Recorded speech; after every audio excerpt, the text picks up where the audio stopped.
thấy mau vót với nhé chùm không cá đó bam cầm bạch phi trong kho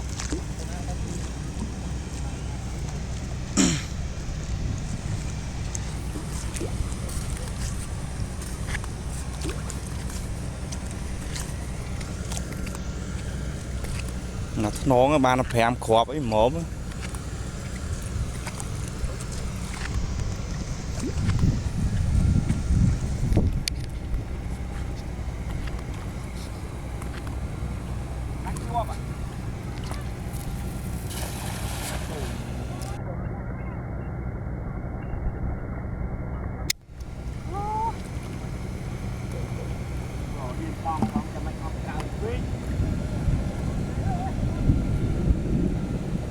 luôn một bòn à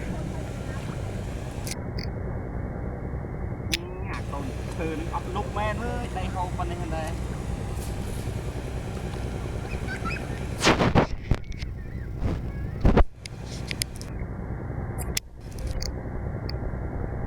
nô nét điện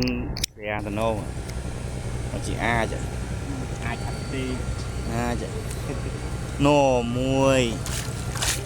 nhưng mà nó khóp nè thì bay cái slot cron đấy nè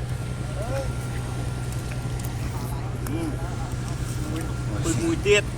chừng giờ có pư sân em gì này ô cùng tàu à sao tàu ba này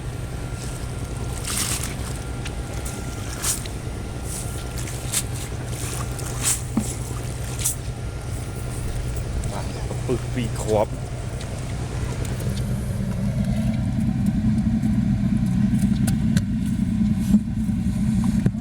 trốn kinh thông thống mà đáng là sợn bán lấy bán ra bán lấy 100 tiền